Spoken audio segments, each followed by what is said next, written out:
분위기 바꿔볼게요. 뉴스파이터 그동안 여러 가지 사연, 특히 부부간의 이혼 사유 관련 사연을 전해드렸는데 야, 요런 것도 이혼 사유가 될까요? 이담 아나운서.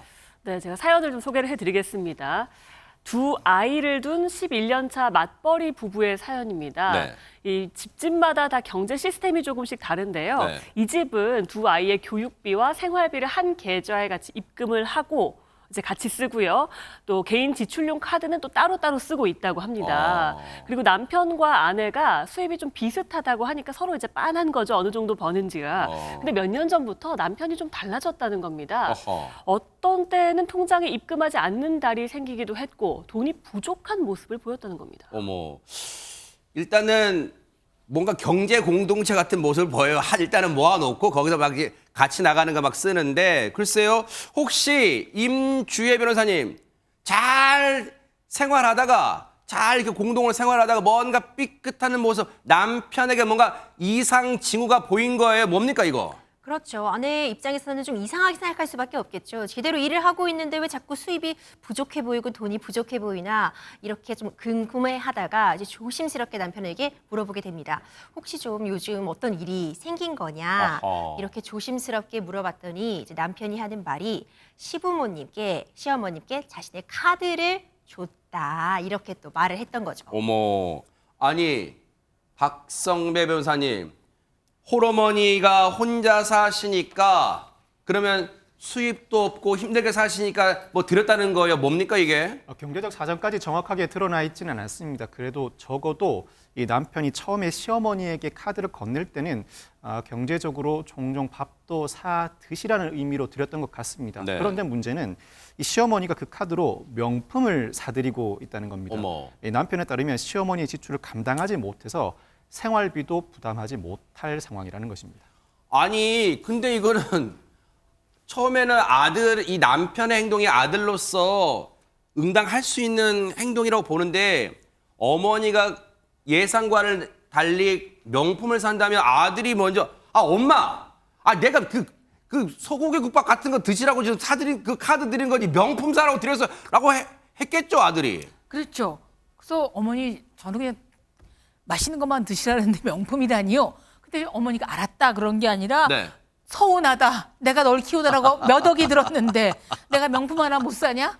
내가 그동안 너 키우느라고 좀 에코백만 들었다. 헝거백만 들었다. 어머. 좀 사자. 이렇게 좀 나오신 것 같습니다. 근데 네.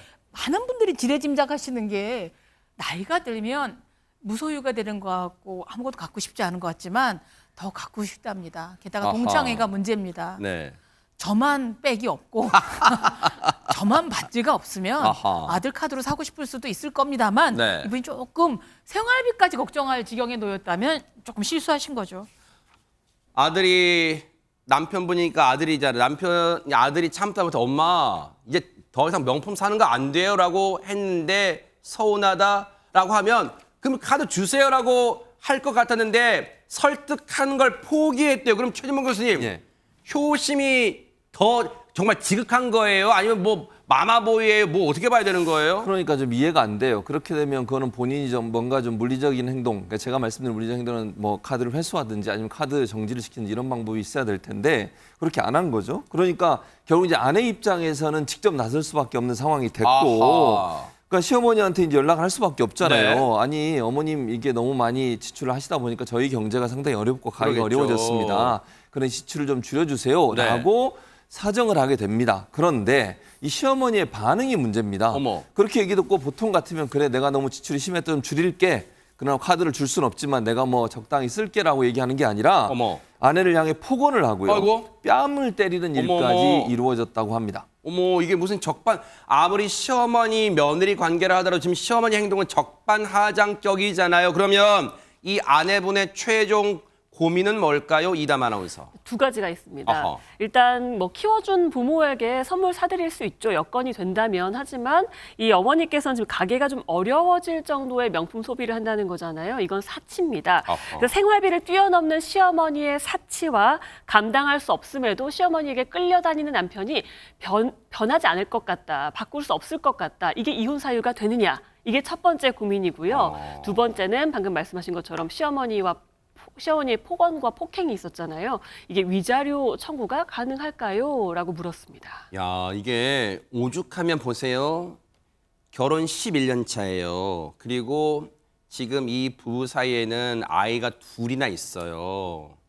교육비, 생활비 다 들어가요. 만만치가 않을 거예요. 그런데 오죽하면 이혼 생각을 하게 됐을까요? 그런데 따져볼게요. 임주혜 변호사님, 이 상황, 이혼 사유가 되어 시어머니의 명품, 지나친 명품 사랑? 물론 아들 입장에서 당연히 시어머님께 용돈 드릴 수 있고요. 카드를 드리는 것도 가능합니다. 어허. 하지만 이번 상황에서처럼요. 무리한 소비로 인해서 생활비 자체가 모자랄 정도에 이르렀잖아요. 그렇다면 이 행동으로 인해서 부부간의 신뢰가 깨지고 또 갈등이 유발이 되었다면 이는 기타 혼인을 계속하기 어려운 중대한 사유가 발생한 걸로 봐와 이혼 사유에 해당할 수 있습니다. 그래요? 또 뿐만 아니라 시어머니의 폭언과 폭행이 며느리에게 있었다고 또 전해주셨잖아요. 네. 그렇다면은 이제 배우자의 부모로부터 심히 부당한 대우를 당한 경우에도 해당하기 때문에 이 역시도 이혼 사유에 해당할 수 있습니다. 야. 또 뿐만 아니라 이제 폭언, 폭행 당하셨다고 했는데 이 부분은 시어머님께 위자료 청구까지도 가능한 그런 상황으로 보입니다. 감히 저희가 뉴스파이터가 이 제언을 드리면 어머니 입장에서도 아들 지금까지 잘 키워서 결혼시킨 게 나중에 뭔가 보상받으려고 계약 관계에서 아들 키운 건 아닐 거 아니에요. 그러면 아들의 결혼 생활이 평탄해지기를 바라신다면 지금쯤 이쯤에서 조금은 절제하시는 게 어떨까 그런 생각을 해봅니다. 아드님의 가정이 빨리 회복되는 게 급선무 아닐까 그런 생각해 봅니다. 보고 계십니까? 대박 사건. 네, 안녕하십니까? 김명준입니다. 여러분과 함께하는 뉴스파이터. 다양한 소식과 뉴스를 보고 싶으시면 화면 오른쪽을 꾹 눌러 구독해 주시길 바랍니다. TV로도 유튜브로도 여러분께 한 발 더 다가가겠습니다. MBN 뉴스와 뉴스파이터를 사랑해 주셔서 고맙습니다.